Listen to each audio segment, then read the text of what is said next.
حضور علیہ الصلوۃ والسلام کو اللہ نے متعدد معجزات عطا کیے. سب سے بڑا معجزہ قرآن ہے اور دوسرا بڑا معجزہ معراج ہے. اور میں سمجھتا ہوں کہ معجزہ معراج ہر دور کے اندر اس دور کے سوالوں کا جواب ہے. تو اس کی ترتیب بھی دیکھ لیجئے، اس کی ترتیب بھی کتنی خوبصورت ہے. وہ بالکل سائنسی ترتیب ہے. یہ جو آنا جانا ہے، اٹھنا بیٹھنا ہے، ایک شہر سے دوسرے شہر میں منتقل ہونا ہے، تو اس کو ہمارے روزمرہ میں سفر کہا جاتا ہے، سیر کہا جاتا ہے، آمد و رفت کا نام دیا جاتا ہے. لیکن ٹیکنیکل زبان کے اندر اس کو، فنی زبان کے اندر اس کو، سائنس میں، فلسفے میں اس کو حرکت کہا جاتا ہے. اور حرکت پر کئی سوال ہمارا فلسفہ کرتا ہے. جدید سائنس کہ جب حرکت ہوئی ہے تو خود بخود نہیں ہوئی، کسی نے حرکت دی ہے تو ہوئی ہے. یعنی یہ مائک اور یہاں سے اگر یہاں آ گیا ہے تو یہ ہاتھ تھا جس نے اس کو کھینچا، آج خود نہیں ہوئی حرکت. تو حرکت کے لیے کوئی محرک چاہیے جس نے حرکت دی ہے،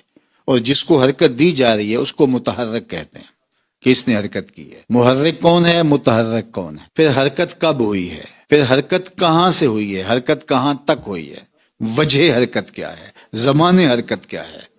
یہ سارے سوال فلسفہ اٹھاتا ہے. کوئی معمولی حرکت ہوتی. اب ذرا اس آیت کریمہ کو آپ اس تناظر میں دیکھیں تو محرک کون ہے، سبحان الذی اسرا، اور متحرک کون ہے، بعبدہ.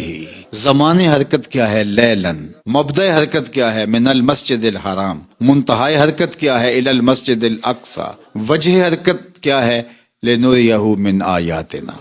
تو اس ایک آیت کریمہ کے اندر، ویسے میبزی اور ہماری جو فلسفے کی ابتدائی کتابیں ہمارے طلباء بھی پڑھتے ہیں، اور اس میں انہوں نے ساری ابحاث کی ہیں کہ حرکت بطی بھی ہوتی ہے، حرکت سری بھی ہوتی ہے، وہ ذاتی بھی ہوتی ہے اور عرضی بھی ہوتی ہے. یعنی کئی اعتبارات سے قسم حرکت کی.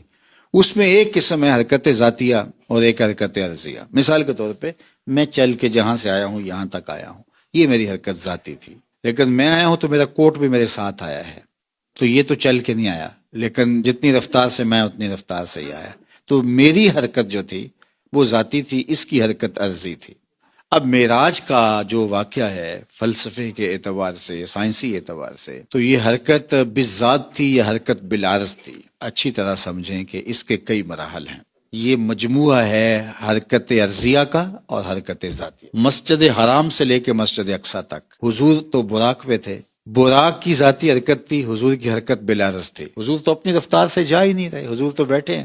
یہ تو براق کی رفتار ہے. اور براق کی رفتار کتنی تھی، جہاں اس کی نظر جاتی تھی وہاں اس کا قدم جاتا تھا. اور براق سر سے لے کر پاؤں تک نور تھا. میرے اور آپ کے 6 فٹ کے وجود میں 2 آنکھیں، 2 آنکھوں میں سیاہ دائرے، سیاہ دائروں کے اندر 2 نقطے، اس میں روشنی ہے. بس اتنے بڑے وجود میں اتنی سی روشنی. لیکن اس کا عالم کیا ہے، ایسے نظر اٹھاؤں تو چاند سورج کو دیکھ لو. یہ اس کی نظر کا کمال ہے جس کے اندر صرف اتنی سی روشنی ہے.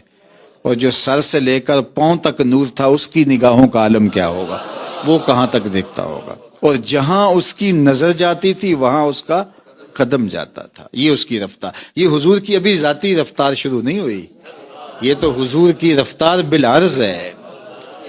کون سمجھ پائے گا.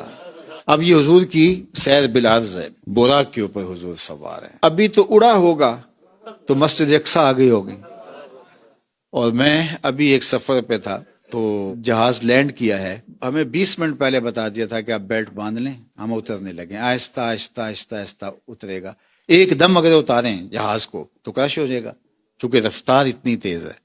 اب یہ کیسا شاہ سوار تھا کہ مکے سے اڑے، مسجد اقصی آ گئی، فوراً اتار لیا. اور جہاز کی کھڑکیوں کے ڈبل شیشے ہوتے ہیں کہ اگر ہوا اندر آ جائے تو ہوا کی مزاحمت کوئی گوارا نہ کر پائے. اور کوئی جہاز کی چھت کے اوپر بیٹھ کے سفر کر سکتا ہے کہ کوئی کہے کہ نہیں میں آج موسم بڑا اچھا ہے، انجوائے کرنا ہے، تو مجھے ذرا پروں کے اوپر بٹھا لیجئے. تو مجھے بتائیے کوئی کر سکتا ہے؟ حالانکہ جہاز کی رفتار جو ہے وہ 800، 900، 1000، 1100 کلومیٹر لگا لیجئے. تو اتنی اس کی رفتار ہے فی گھنٹے کے حساب سے. اور اس کے پروں کے اوپر اگر کوئی بیٹھے تو پڑخچے اڑ جائیں. جو لاکھوں میل فی سیکنڈ کی رفتار سے جا رہا ہے، حضور اس کی پشت پہ بیٹھے ہوئے ہیں. میں اس شاہ سوار کو سلام نہ کروں. اچھا یہاں اور بات عرض کرنا چاہوں گا، یہ حضور کا سفر بھی نہیں ہے، یہ حضور کی سیر ہے. سفر اور سیر میں فرق ہوتا ہے. سفر جو ہوتا ہے وہ تیزی سے کیا جاتا ہے، ہدف پہ نگاہ ہوتی ہے اور سر پر دوڑتا ہے بندہ منزل پہ پہنچ جاؤ. اور جو سیر ہوتی ہے اس میں تیزی مقصود نہیں ہوتی. سیر جو ہے وہ تمہل کے ساتھ کی جاتی ہے، رک رک کے، ٹھہر ٹھہر کے. راستے میں کوئی منظر ہو تو بندہ رک جاتا ہے. دامن دل می کو شد کے جائیں جاست، کہ ہر جگہ دل کھنچتا ہے کہ یہ جگہ ہے، یہاں رکے، یہاں ٹھہرے. ہر جگہ پہ ایک نیا لطف کشید کرنے کو اس کا جی چاہتا ہے. تو سیر تو پھر آہستہ آہستہ ہوتی ہے، ٹھہر ٹھہر کے، رک رک کے. اب یہ اتنی صورت کے ساتھ، ابھی سفر ذاتی شروع نہیں ہوا، ابھی عرضی ہے. اور یہ عرضی سفر نہیں ہے، اسرا، یہ سیر ہے. اور اتنی سری ہے کہ انسان کی عقل حیران ہے کہ یہ کیسے ہوا. ویسے لیلن کے اوپر جو تنوین ہے علماء نے کہا یہ تنکیر کی ہے، جو تقلیل وقت کے لیے آتی ہے. یعنی مطلب رات بھی پوری نہیں تھی، رات کا بھی ایک مختصر ترین لحظہ تھا جس میں حضور گئے بھی ہیں اور پلٹ کے آئے بھی ہیں.